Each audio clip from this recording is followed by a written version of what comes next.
The Padres haven't had a winning season since 2010. Last season, the team finished 18 games behind Los Angeles in the National League West. Joining me with how the termination of Bud Black and the naming of Pat Murphy as interim manager could play out this season is sports analyst Lee Hacksaw Hamilton with San Diego 6.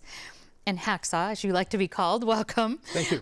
This is the last year of Bud Black's contract, so why not just wait till the end of the season? Why pull him now? I was surprised they hit the eject button 65 games into the season.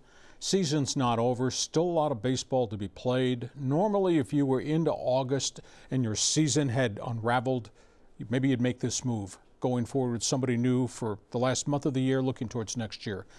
This was a small sample size. He had so many injuries. His pitchers have pitched so poorly, they've really never got the full lineup on the field. I was shocked that they did this at this point in time, but at the end of the day, the axiom is managers are hired to be fired, and new broom sweeps clean. The general manager, A.J. Preller, probably wanted his own type of guy there in the dugout. So different kind of guy, but what stands out as the problem this season? Well, injuries. I think that more than anything else, and a manager cannot control that. Matt Kemp is not the same player he was when he was with the Dodgers. His first half has been substandard. They just lost Will Myers, who they made a big trade for from Tampa Bay. He now has what I think is a chronic wrist problem, may need surgery. They lost their first baseman, Yonder Alonso, for a chunk of time. Their second baseman has totally disappeared. Jed Jerko has lost his confidence, has been shipped to the minor leagues. And then you got four starting pitchers who are not doing what they did the last couple of years. They have a combined record of 5-19. So Bud never had a full deck of cards to play the game with, and his pitchers let him down. So it sounds like you're saying that this isn't Bud Black's fault.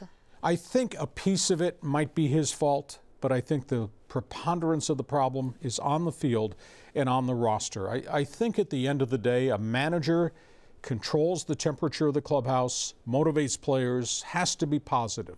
Maybe Bud Black was too nice a guy. Pat Murphy is a firebrand. He's really different in terms of personality.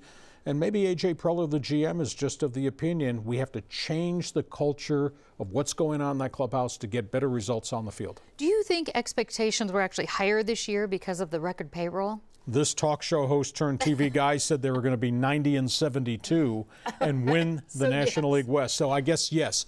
But the expectations were based on what was on paper, and they made all these deals to acquire all these all-stars. $109 million roster. Yeah, they picked up Kemp, who's a former MVP candidate. They picked up the World Series pitcher in James Shields, Justin Upton, who's had a really good year, Derek Norris, the catcher, who's had a really good year so far. Those are all all-star players, and Will Myers was a Rookie of the Year, but now he's been hurt. So on paper, when we went to the Cactus League, pretty good roster. That's why the community was excited.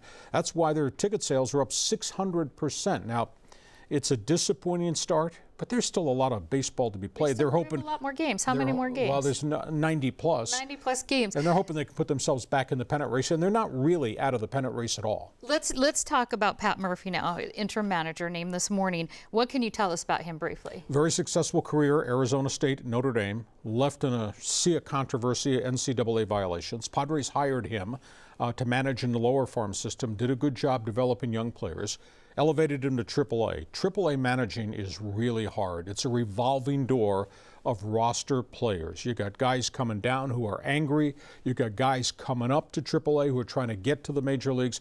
It's a very tough situation. He's never had a losing season as a manager in minor league baseball, so there is a track record. So there's a track record there. Do you think he'll be manager next year? If he finishes strong and the Padres can be a wild card team, and that's still not out of the realm of possibility, yeah, I think there's potential he could be offered the job next year. But if this blows up and Matt Kemp is an old man and these pitchers don't get better, then the question is, do they keep him or do they go get a more established manager? And there's a lot of guys out there. Okay, we have to end on this. The New York Times recently posted an article, I don't know if you saw it, that said the most cursed sports city in America. San Diego ranked 4th on that, with a special note saying that out of all our sports teams combined, they've played 112 seasons without a championship. Well, there are places that went a long time without championships, Chicago Cubs, Boston Red Sox, baseball, etc. But what makes it different here, this is a melting pot of people from everywhere who have all types of emotional attachments. And the other thing, we have the sunshine. Team's not doing well, I'll go do something else. You can't do that half the year in Buffalo and Cleveland and Houston. Fair point. All right, San Diego 6 sports analyst Lee Hackshaw Hamilton, thanks so much. My pleasure.